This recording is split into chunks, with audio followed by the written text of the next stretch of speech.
Hello and welcome back to another episode of Not Overthinking. It's been a while. Taimur, how are you doing? It's been a few weeks, hasn't it? Doing pretty well. It feels like it's been a busy few weeks. I think I've barely seen you this past few weeks. Where have you been? You were away for a bit. I'm always here. Huh?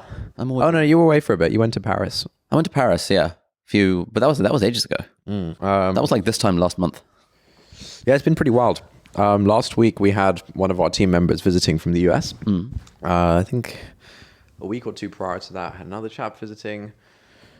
Yeah, I don't know where the time goes, mate. But it's good to be back on the pod. Every time I've been tweeting in the past sort of couple of weeks, someone replies like, "Where's the pod?" Or like podcast. Yeah. We need to actually find like at the moment it's like, oh, whenever you happen to be here and we happen to have free time, the pod will happen, which is not how you go about actually doing something consistently. Yeah. I mean, look, I'm here I'm in London Wednesdays to Saturdays, basically. I mean, the thing that I suggested was Wednesday morning you come to the studio and we do the podcast there. I just think the home vibe is better, you know. Are there any nights where you're in the house? Any nights when I'm in the house? Or mornings, I guess. Wait, what time do you do? All right, we can schedule this off pod. You can schedule it offline. Yeah, we'll take this offline. How are you doing? I mean, it could be kind of interesting. What, to schedule it online? Schedule it online. No, I don't think that would be interesting. You give people an insight into the intricacies of our calendar. Like we literally had a whole episode about your calendar at one point. We did, yeah. Yeah. How's your calendar looking these days? My calendar, it's not looking so good.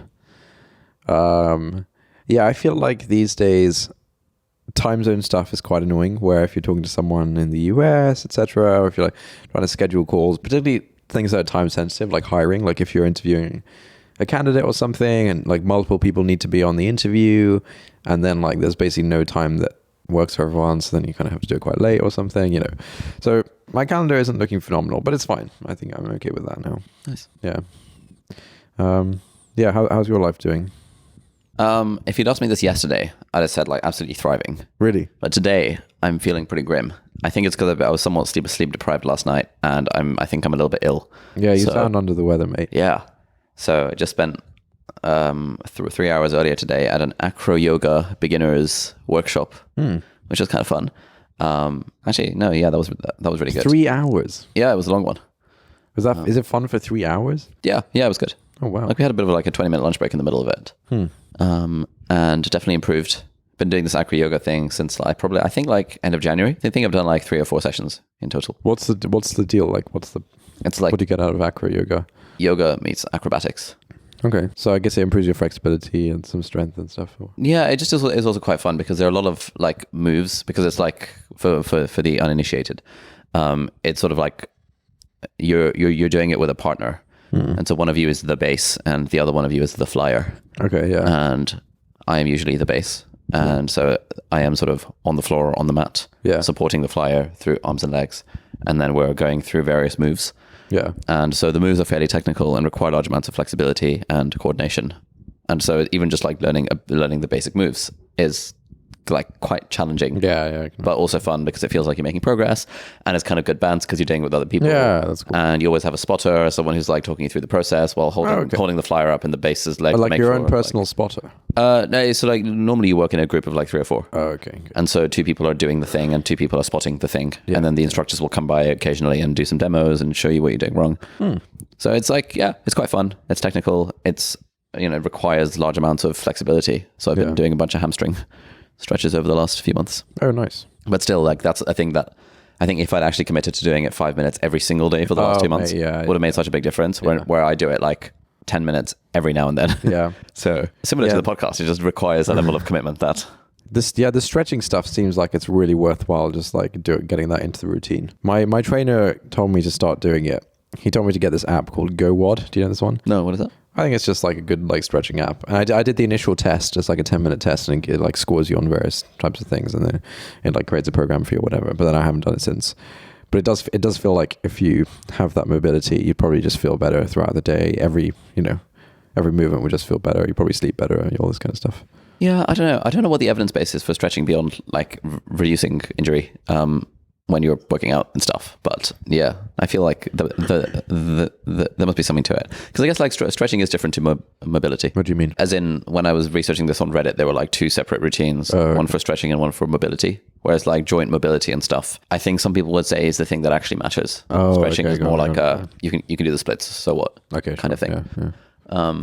But hamstring flexibility in particular is very necessary to be able to do acro yoga stuff, which basically all relies on the base lying down and then having the legs at a 90-degree angle. Which I still cannot do. I think stretching also just feels really good. Like every time I've done like a good stretch, you just feel pretty great. Yeah, it's a good vibe there. So overall, life is good, except today where I feel a bit grim. But I think it's because I'm underslept and somewhat under the weather. But, I'm sorry to hear that. Well, look, the show must go on. Indeed. Yeah. So we don't have a second or whatever. We don't have a second. Yeah, whatever the in a second to lose. Or? No, like a second, like in a duel, if the main person dies, the second takes over. Oh, really? Or like in the theater, an understudy.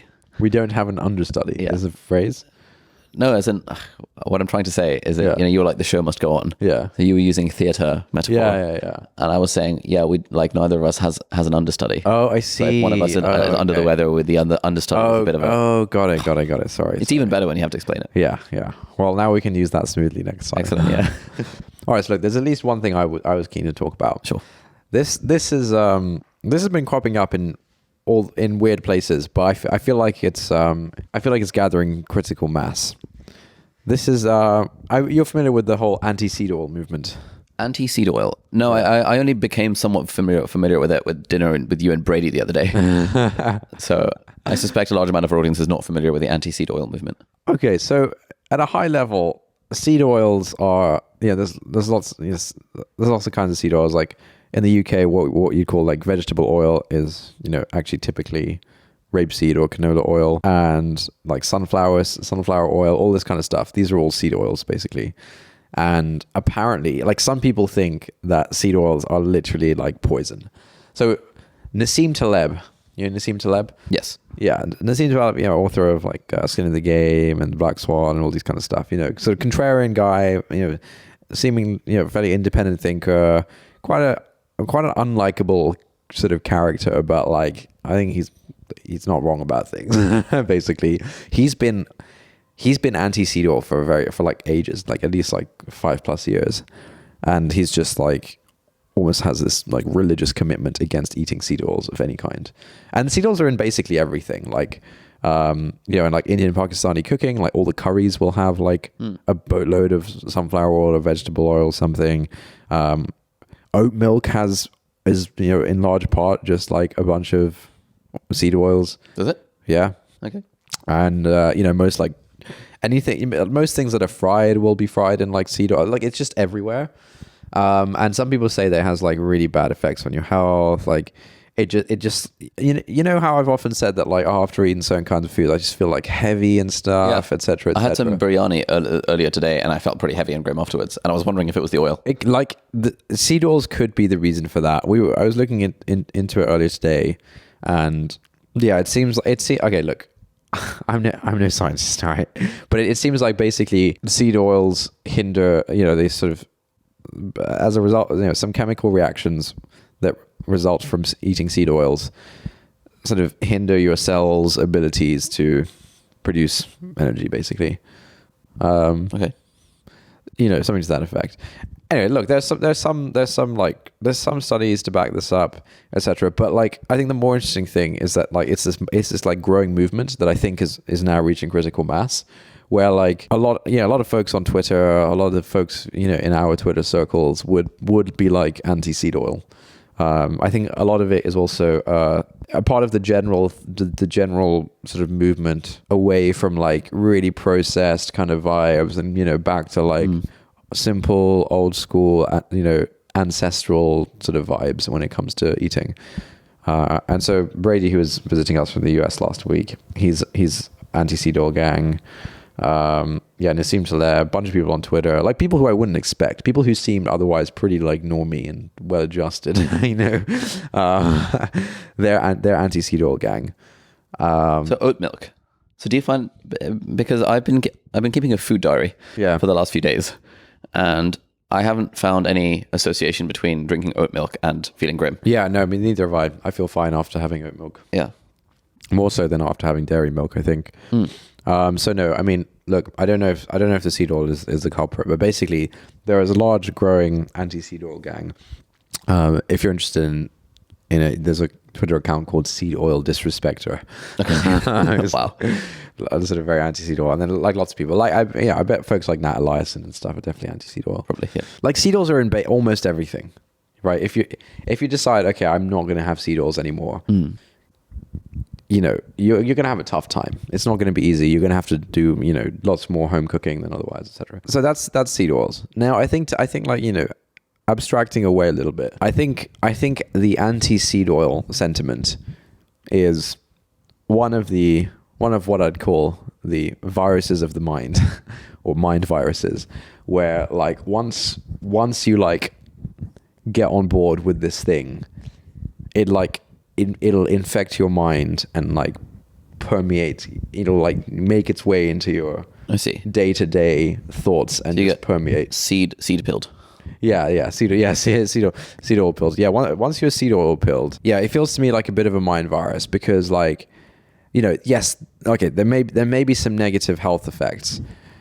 Look, okay, I'm not trying to make any comment about like whether you should be anti-seed oil gang. I'm still making up my mind on that. But I'm just saying that like watching out for like seed oils and everything, like it'll definitely turn into a mind virus where like. What do you mean by mind virus? I think something is a mind virus when it hijacks your train of thought in what is a pretty common or day-to-day activity.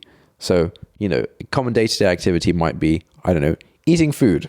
And if you're anti-seed oil gang, literally every time you eat food, the seed oil thing will be part of your thought process, right? Okay. So it'll hijack its way into that. So would it be similar to the whole cowspiracy, dairy is scary type stuff?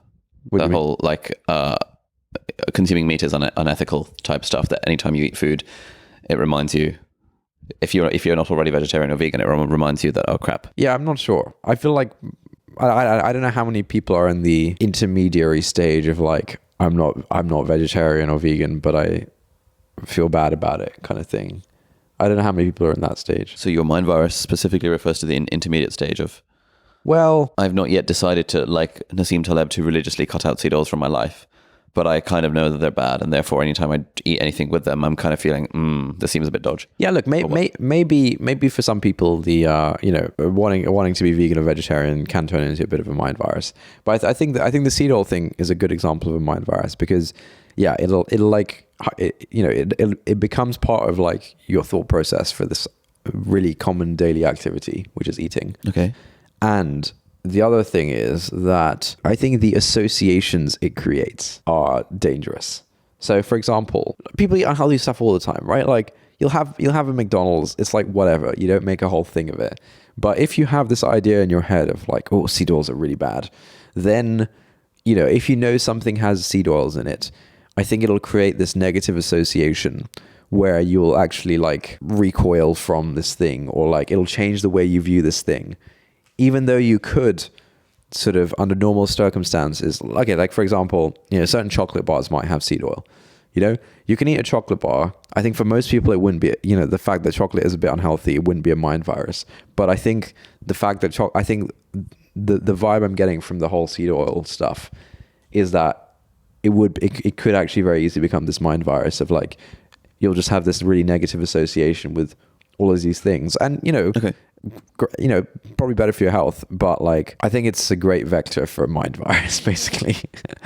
Yeah, so I think I just wanted to talk about mind viruses and how I think they're basically these things that like, well, get into your thought processes for a really common activity, create these like negative associations that sort of stop you from doing that thing, even if you want to be okay doing that thing. So let me give you another example of a mind virus. Okay, so I think people who are really anti-germs, I think that is like borderline. I think that can definitely become a mind virus for a lot of people. Like, people, there's a lot of people who are like really anti-germs, right? And, to some degree, this is good, it's good and healthy and stuff like that. But I think germs is like, and like cleanliness is a really potent vector for mind viruses, because it's this thing that's like, you could, if you wanted, you could be concerned about that your entire waking existence. Like there's always like things you're touching, right? And B, like the negative associations with like dirtiness, uncleanliness, all of this kind of stuff. Some people have this idea of like inside clothes and outside clothes, right? Of like, oh, they wouldn't want to like sit on their sofa or like, sit on their bed or whatever in outside clothes. So I think this is quite a common thing. Even if someone has that particular mind virus, even if they were like, oh man, I wish I weren't like this. I wish I could just like sit on the sofa in my outside clothes and not have a problem with it. Like the mind virus will, because of the negative association, will actually make that really difficult for them. All right, okay. I'll stop there. What do you think of my characterization of mind viruses? Okay, so I feel like you've used them with the term mind virus a few times before. I have, yeah. Have you been using it in the same context before? Like, I feel like it's almost a meme that you would brand something as being a mind virus. Yeah.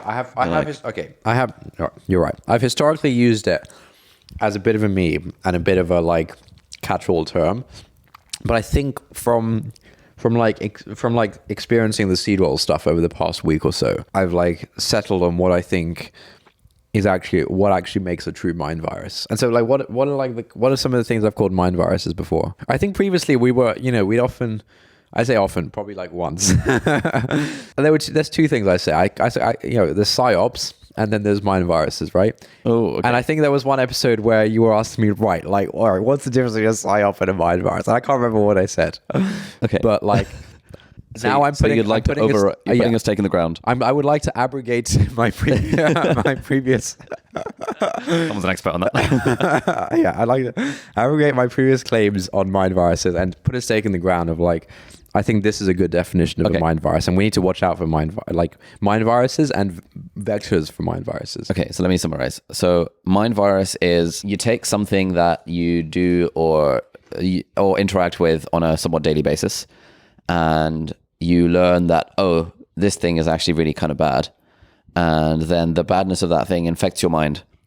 And now, even if you don't want to stop thinking it, even if you don't want to think that thing is bad, you can't stop yourself because the virus has infected your mind. Yeah, the virus affects your mind by creating this like strongly negative association with what is otherwise a relatively harmless thing. Oh. I think that's kind of what makes it a virus. A strong negative association with what is otherwise a relatively harmless thing. Fine. So... Or like a disproportionate negative association relative to how harmful the thing actually is. Okay. Or how bad the thing actually is. So in the case of seed oils, people have been drinking seed oils for generations and broadly seem to be okay. Is it like asbestos? Asbestos was used in all buildings for absolutely ages. Then someone like Nassim Taleb probably would have been like, asbestos is really bad, guys. Someone like, Taimur Abdaal 50 years ago would have been like, oh, we've got to be on the lookout for these mind viruses. Like, it's a completely harmless substance. And this is a disproportionate negative reaction. This guy sounds like a prick, by the way. and then later on, it turns out that Nassim Taleb was right, and the mind virus was in fact an actual virus rather than just one that's in the mind. Similarly to like lead paint or like using gas in central heating or using like lead pipes or anything like that. Okay, look. Here's the thing, right? Here's the thing. In the seed oil example, to tell me the difference between seed oil gate and asbestos gate. I don't know enough about asbestos, and I didn't realize you knew anything about asbestos either. What do you know about asbestos? It used to be used in basically all buildings as like insulation material. Yeah, and then at some point someone realized it was like cancerous and shit. Okay. And now there's regulation to remove it from all things. That's fine. Like, it's not a mind virus because you're not going to be worried about it day to day. You wouldn't? If you have asbestos in your building and everyone's like, asbestos causes cancer. The asbestos thing, like, I'm sure asbestos is quite bad, basically. Like, okay, I think a better comparison that would be illustrative is the distinction between wanting to eat healthily in general and wanting to avoid seed oils, right? Like, everyone wants to eat healthily in general. And everyone knows that part of that is like, oh, occasionally I'll have a McDonald's, occasionally I'll have a chocolate. And for the most part, you don't make a whole, you don't like, you don't think it's like, it's a terrible thing. It's not, you're fine with it you're fine for the most part with like, oh yeah, like with the occasional indulgence. Of course, I'll occasionally eat something unhealthy. It's not a big deal. Okay. And you feel that the seed oil bros are disproportionately anti-seed oil to the point that they wouldn't even consider maybe once a month, once a week, i.e. the frequency I have McDonald's, having something that contains seed oil. Okay, I'm not trying to say anything about the seed oil bros. I'm trying to comment on the structure of the seed oil mind virus, okay? Okay. So okay. Riddle me this. Sugar. Yeah. Discuss. Okay, look. There's something about basically I think part of what makes seed oil. When I say seed oil, I mean being anti-seed oils. That's what I mean when I say seed oil, obviously. Yes. When I say sugar, I mean being anti-sugar. Would you like some sugar in your tea? What does that mean?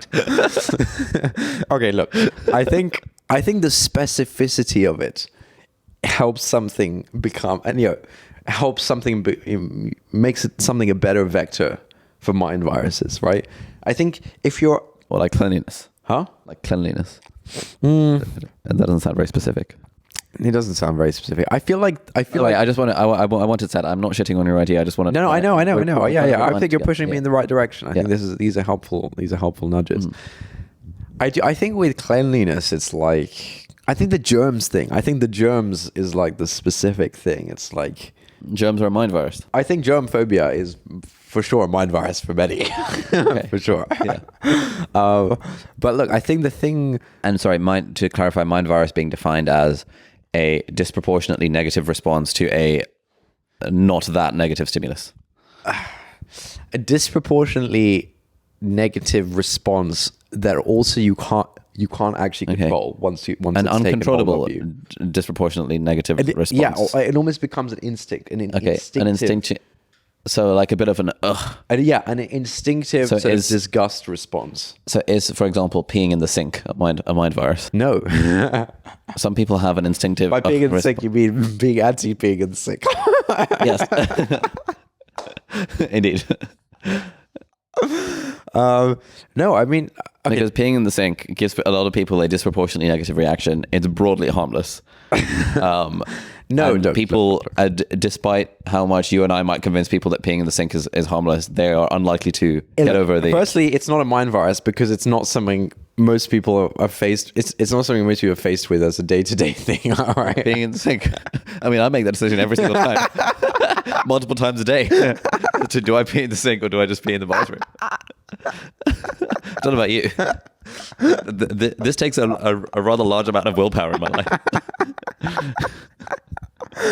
No, look, I mean, the people who would be anti-peeing in the sink would not be faced, like, you're faced with a decision because you're open to peeing in the sink. People who are anti-peeing in the sink, it's not something they have to grapple with on a daily basis. I see. But people being anti-seed oil, it is something they may have to grapple with on a daily basis.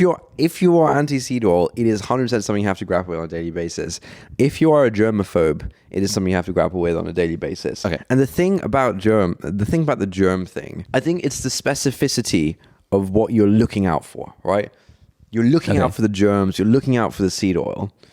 And then the negative association with it, is like the specificity makes it something you can look out for much more acutely. Oh, okay. Like if you talk about unhealthiness or like healthy eating as a whole, you can't like acutely like kill yourself over this thing, It's not pointed enough. Okay. But if you're looking out for seed oils or sugar, for example, there's a clear thing that you're doing. It's like, does this have seed oils or not? Does this have germs or not? What about sugar? Is the whole anti-sugar thing a mind virus? To be honest, I'm not close enough to the anti-sugar thing. Like, I don't know many people who are like, I don't know how that affects. I'm not close enough to it. Like, I don't follow any Twitter accounts that are super anti-sugar. Okay. So you don't follow anti-sugar. What's it? Anti-seed oil? Seed oil disrespect. Yeah, I don't follow sugar disrespect. That's a shame. Poor guy. No, sorry to sugar disrespect. I think we need to do a sort of You're doing God's work. all of the usernames that contain disrespecter to understand more about like. Yeah, but you understand what I'm saying. If the thing you're looking out for is a really specific thing, you can like run on your hamster wheel, like just like I'm going crazy about this thing. I would possibly push back on that characterization because, for example, if you're into the whole halal meat thing, you're like, does this thing contain meat? It's not like you're driving yourself crazy, you're looking out for anything that hasn't got meat. It's just like you're asking a question, does this contain meat? Yeah. If you have a nut allergy, you're not driving yourself crazy because you have a nut allergy. You're just like, does this thing contain nuts? If so, no thank you. And if not, I'll take two. You know, that kind of vibe. Similarly, the seed oil bros, I don't know. Is it fair to say that they're driving themselves crazy because something contains seed oils or not? Or someone who's vegan is driving themselves crazy because they're like, I want to make sure this thing doesn't contain meat? That's a fair point. Yeah. It seems like a bit of a uncharitable. I'm not trying to say anyone is bad, by the way. Sure. It's the seed oils that's the problem. No. I do feel like it's different to something like being a vegetarian, being vegan or whatever, right? Like, well, because those are general categories of I don't eat meat rather than a specific category of I don't eat specifically seed oil. It's the same as a nut allergy then. Okay, let's take a step back from the seed oils and think like when you had that eureka moment when you were in the shower or in the bathtub, like Archimedes, of like, I've got it. The term mind virus describes seed oils and it describes germs. What more was going on in your mind for that to feel like such a eureka moment? Wow. All right. Okay, look, let me get. Okay. How about this? Let's take it as given that this is. Let's take it as given that these germs are seed oils are mind viruses. Let me tell you. Yeah, there we go. Let me receive revelation of what other mind viruses are, and then we can try and nail that to definition. Okay, but let's take it as given that that's a thing, and that there's this set of mind viruses which we are currently unable to identify. Yeah. What was the next stage of your thesis about mind viruses? Now that we've established the definitions. Well, it was like, I'd love to share that with Ali on the podcast, and he's not going to be a dick about it. That's what I thought. So it wasn't like, okay, fair enough. I'm just kidding. I don't think you're being there. I think these are fair points you're making. Yeah. But okay, let me tell you another mind virus. So we're still in the trying to define mind virus. Yeah. Because I feel like normally when you come up with one of these theories, it's like, is it more well formed? No, but it's like, okay, it's a mind virus. Yeah, but what are the implications? And then what? Yeah, what are the implications? Okay, well, I think the implications. Okay, so I think if my definition is reasonable, one implication is that we should be wary of potential mind virus vectors, and when we see them, we like nip it in the bud a little bit. You know, for example, that would be one implication. So, what's a mind virus vector? Seed oils are bad. The narrative that seed oils are bad is a mind virus vector because if you subscribe to that narrative, then it has those characteristics of like, right, this is going to be going through your mind 10 times a day, and it will create this negative association that will become an instinct. You instinctively recoil from this thing. So the narrative of seed oils are bad. That's the mind virus vector. That's the vector. And the mind virus is that seed oils are bad. The mind virus is... I'm sorry if I'm failing to understand this, but like I'm just trying to clarify.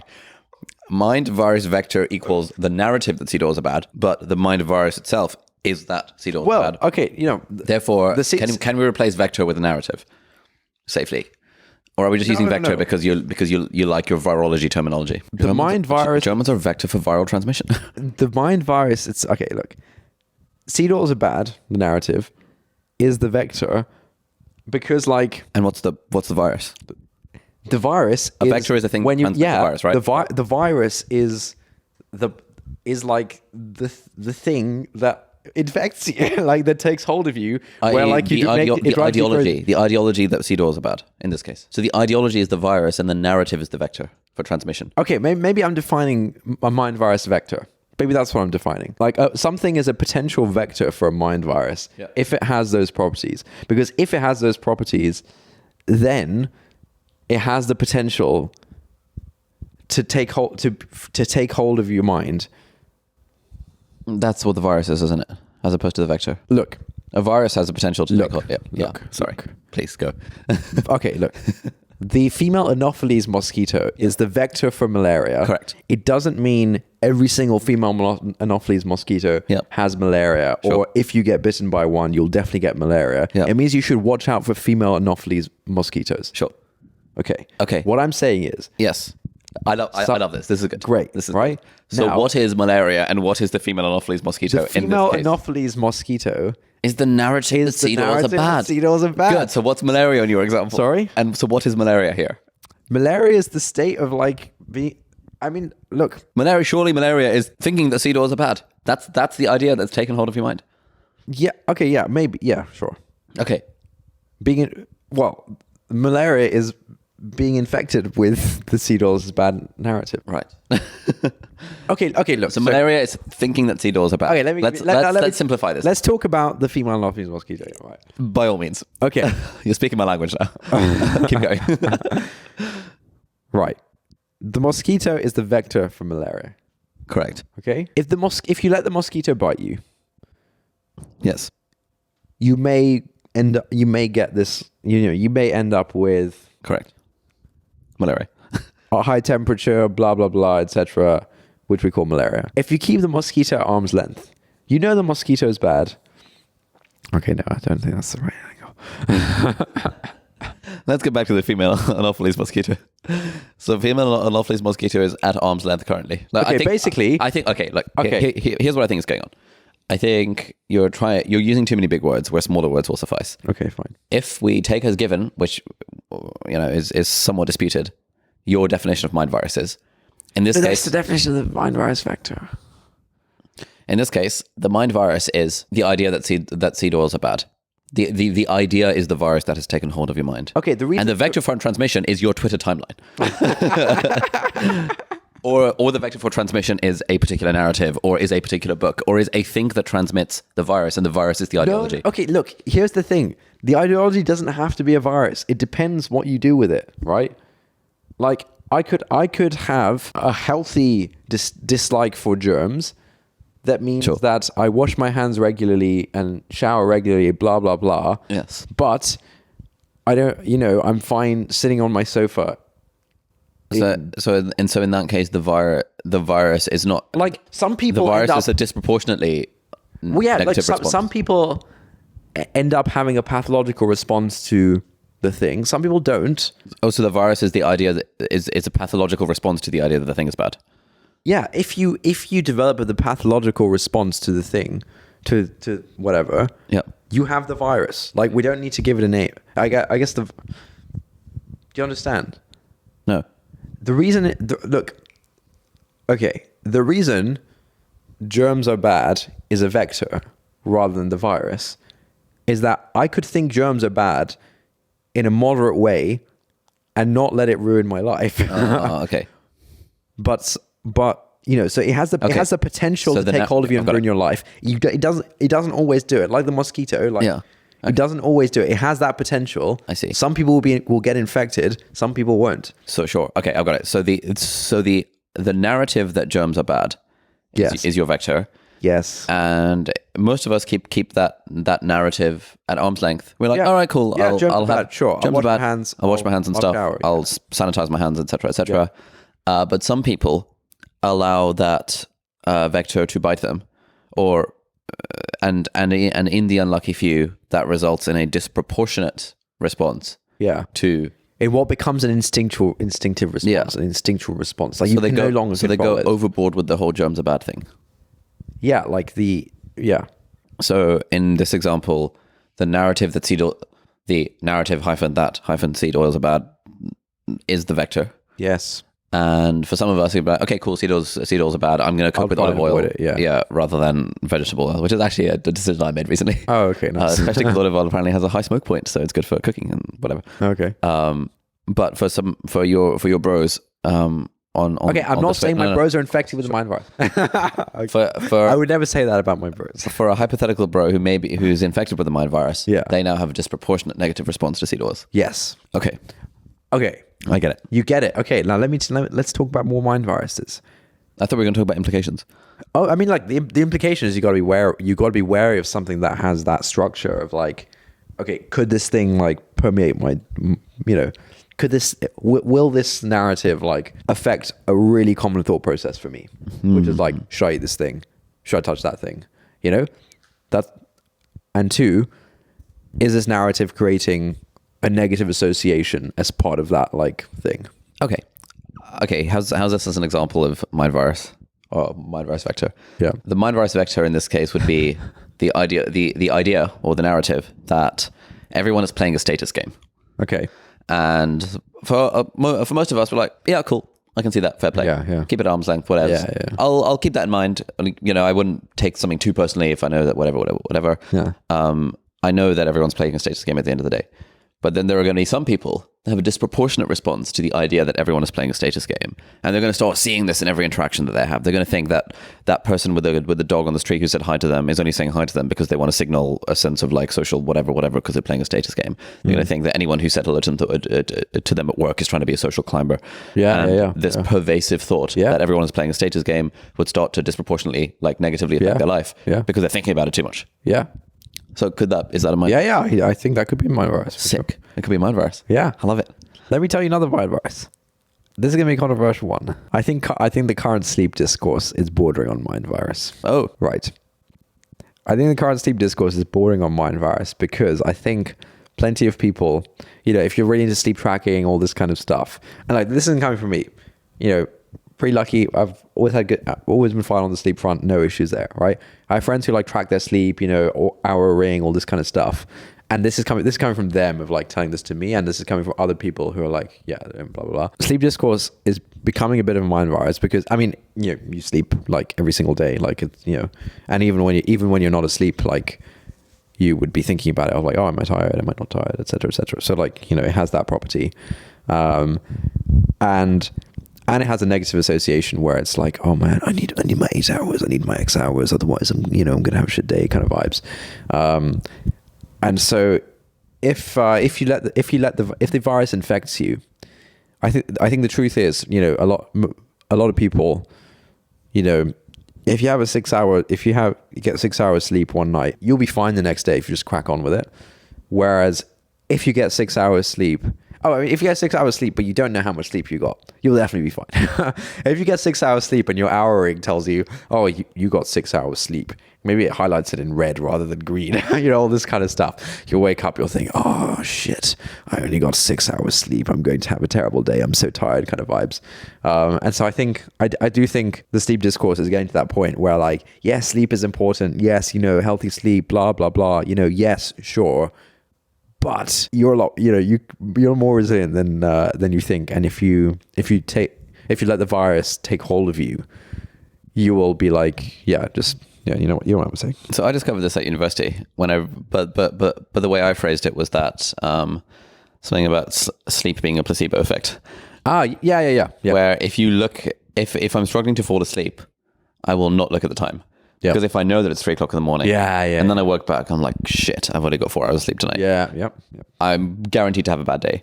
Whereas if I don't know if it's 1 or 2 or 3 or 4 or 12, because you just stop losing track of time, I'll just crack on with it. You'll crack on with it. Yeah.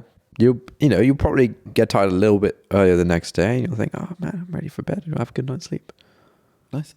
All right, that's another mind virus. Tick. I love it. All right. What is more mind virus? This is a mind virus.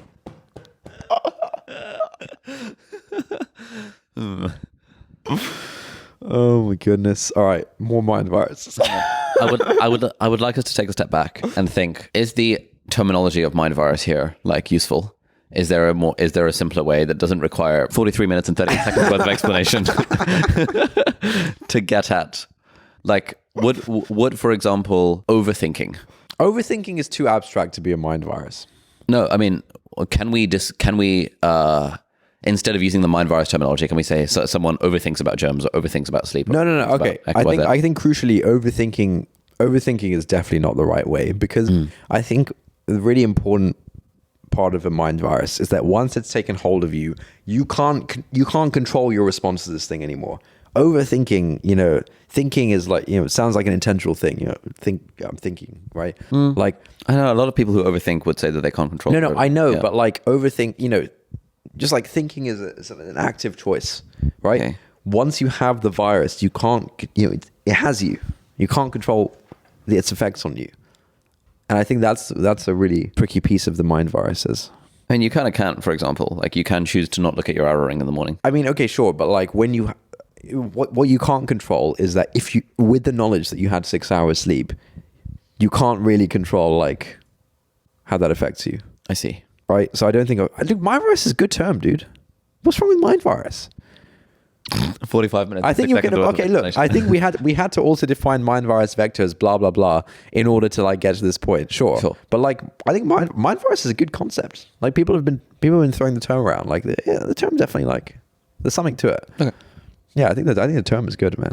Okay. I mean, I'm just keen on sort of brainstorming solutions to like if there is a simpler way of describing that doesn't need a large amount of explanation. But no, I don't think. Like, so for example, taking the examples of status game, germs, sleep, and seed oil, is there a word or phrase other than mind virus that links all those things together? Psyop. No, that's a joke.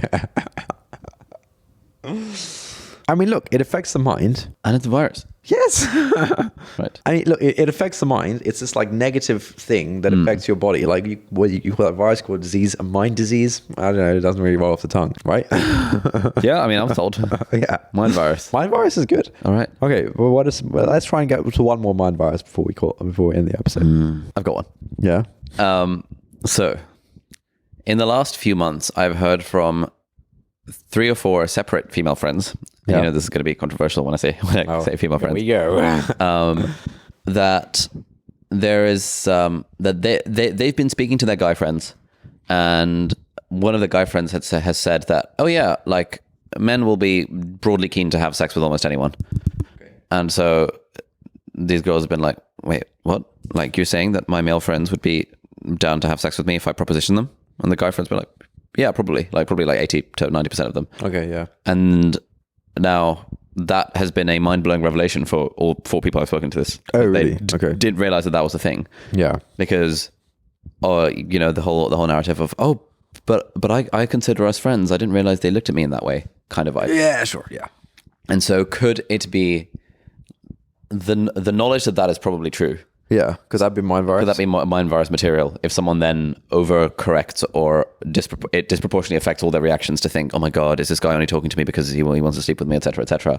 Whereas most of the people are like, man, guys just have a lower bar for wanting to have sex with someone and would broadly be down if propositioned. Like, Yeah, I don't know. Yeah, I mean, look, could be. Yeah, I guess I haven't spoken to enough people about it to get a sense for like how this affects the psyche, to be honest. Okay. I think you should do some polling. Yeah. Yeah. So no, it's hard to say. I think we can definitely come up with one more. All right, like what are the day-to-day activities that someone would do? I mean, I think with similar to the seed oil thing, there's all sorts of like dietary things like sugar. Yeah, right? yeah. Or like I don't know, e-numbers was a thing back in the day. Everyone was like up in arms about e-numbers. Yeah, I think it's easy for dietary stuff to turn pathological because it has the structure. Rest time. Oh, go on.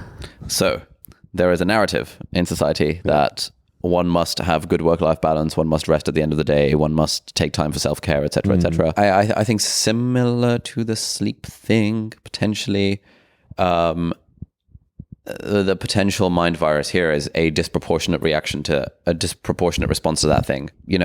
I absolutely need to have my 3 hours of watching Netflix each evening because that's self-care and helps me relax kind of vibe. Which isn't necessarily a bad thing, but is potentially a bad thing if it conflicts with goals that you deem to be a higher priority. Yeah. So if, for example, someone had a high priority goal of, I want to start a business. Yeah. And they also had the mind virus of, I have to watch 3 hours of Netflix or self-care every night. Yeah. It would be very hard for them to get their business off the ground. Yeah.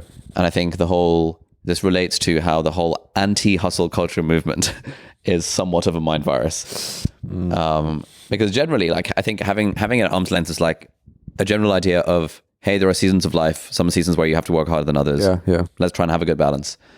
Whereas that can flip too much into the territory of, being almost too zealotry-ish about the whole, I must have stopped work by 6 p.m. every night. Yeah. Otherwise I'm prone to burnout, or otherwise I'm hustle culture, etc. Yeah. I think just, again, healthy relationship with that kind of thing. Yeah. Rather than like black and white. Oh my God. Yeah. And for some people, the black and white thing is useful. If someone is very, very, very prone to working until 11 p.m., having some sort of hard shutdown time can be helpful. Yep. Mate, I love it. Yeah, I think that's such a certified mind virus. Thank you. Yeah. No, I think that's a really good one. Yeah, this is something I've thought about. I think I used to have a bit of this. I used to have this mind virus. Yeah, a while ago. What do you mean? I think at university I kind of had it where I just had this like, oh no, it's past 10 p.m. I couldn't possibly do any maths now. I need to rest. If I've been chilling all day. Like, yeah, for some reason I had that, and then I think there have been periods of time during causal where I felt like, have I? Yeah, maybe. I think there've been periods of time where I felt like, oh man, I need this like time in the evening or whatever. But yeah, okay. I think I had the mind virus at university. Sometimes like you do feel the natural, genuine urge of like, I need to have some rest or something. I'd say it was mind virus levels at university for me, nice. But it has not been since. Yeah, but yeah, I can imagine that being a mind virus. Yeah, for sure. I love it. That's a good place to end it. Man, you're about to get cancelled for these 2 mind virus suggestions. Am I? No. That's fine. We'll cut them out from the pod. No, I think it's chill. Yeah. Awesome. I'm glad we got to the bottom of that. We figured out the mind viruses. I did a Twitter poll. Have you seen my Twitter poll? No. I did a Twitter poll. Oh yeah, it's good that you haven't seen it because I can ask you to try and guess the results. All right. This was the question. Do you have an affective disposition towards yourself? E.g. self-love, like I love myself. Self-hate, like I hate myself. Or, something milder. Right, the options are, yes, I do have this kind of disposition and it's mostly positive. Option A. Option B, yes, I do have it, but it's mostly negative. I don't like myself, hate myself. Or option C, no, I don't think that way. Right, okay. What do you think are the results? Okay, interesting. I would say 40% negative, 30% positive, 30% I don't think that way. You're pretty close. 34. It was 34% positive, 31% negative, 35% I don't think that way. Oh, okay. So basically a third. Yeah, like pretty even. Yeah. So like 2/3 of people do think that way, of which half of them positive, half of them negative. I thought that was quite interesting. Yeah. Nice. What's yours? I don't really think in those terms. And so I heard a lot of stuff over the past few years or whatever about this idea of like learning to love yourself, or like people like expressing the sentiment of like, I feel like I hate myself, or like I dislike myself, or like, this kind of stuff. And then I think I just saw it like once, the straw that broke the camel's back. I just saw it on like some Instagram video. And I was like, huh. the poster brain switched on. I was like, all right, this needs to be a Twitter poll. And like, what? I was trying to think like, I always assume because people sort of spoke so, as if these were like sort of normative categories of some, or like, the way people often talk about it is like, as if everyone has some kind of disposition towards themselves and theirs happens to be negative or positive or whatever, right? Like it's often talked about in that way. And I was kind of thinking, well, I guess I always kind of assumed like, oh yeah, I'm sure I have some disposition. But then I was kind of thinking about it. I was like, there's not really any time where I'd like have a thought in that kind of frame, or like I wouldn't really know what I'd express about myself if I was trying to make a comment like that. Another way of thinking about this is that everyone does in fact have some kind of affective response to themselves. It's just that the third of people that claim not to think in those terms probably are not aware of what their affective response to themselves is. It rears its head in, for example, things like growth mindset and things like kind of the general attitude of I'll be able to figure something out, or I sort of a general feeling of being uncomfortable with uncertainty. Like I don't know what's going to happen, but I trust that I'll be able to deal with it when it comes. Yeah. I feel like those sorts of views generally lend themselves towards a more positive affect towards oneself, at least in terms of one's abilities. Whereas people who have maybe a negative one won't necessarily think in those terms. Well, I think there is. I mean, I think there is such a thing as like confidence generally, But I think having a sentiment of like or dislike towards yourself, it's not really, the confidence thing. It's more like it's a more objective, it's more measurable of like, oh, this is the way that I am. Like if you're saying you like someone, dislike someone, love, hate, like it's different. It's a very different kind of sentiment, and like, yeah. Yeah, I don't really vibe with that terminology either. I did try to read Kamal Ravikant's book, Love Yourself Like Your Life Depends on It. Yeah. Which, who was it? Was it Tim Ferriss or someone who said this was like absolutely freaking game changing? And there are a few other sort of internet people who I respect who said that this book was like really sick. Yeah. And I really didn't get it. Like I read about half of it and I was like, okay. Mate, he told you weren't ready for it. Is that? No. That's Kapil Gupta. Oh, sorry, Kapil Gupta. Yeah. Oh, Kamal Ravikant. Okay, yeah. Right. So Naval's brother as opposed to Naval's guru. Oh, I see. Sorry. Which in our case is the same thing. I was very. But yeah, I don't really vibe with the idea of liking myself or not liking myself. Yeah. I mean, sometimes I look in the mirror in the lift. I think, damn, I look good today. Okay. Sometimes. Yeah. But I don't know if that counts. I don't think that counts. I feel like the liking or disliking seems more profound than. But I also don't really think in terms of like I like or dislike other people. So I wonder if there's some element of that's like it's just not a thought process that I'll be like, oh, I like that person. I dislike that person. That kind of comment. Yeah. To be honest. Yeah. So if I don't have that view towards other people. Yeah, that's interesting. Yeah, I don't think you do that. Yeah. But like I tend to this thing. Everything is as it is. I'm just like really enlightened. Okay. Like. I live in the present moment. Everything is absolutely fine the way it is. And I can control the things that are in my control. Yeah. That's the secret. But like you choose to hang out with certain people more often than others. Sure. So I guess my revealed preferences are that I like some people more than others, but it's not a thought process. Like I would never once think of any friend that, oh, I like this person. Well, so you never see someone's tweets and you think, man, I hate this guy. Yeah. Yeah, I think that's quite good. Yeah, I don't think you do that. I think I do that. I think also like, I don't know, I just feel, I tend not to have a lot of preferences about things.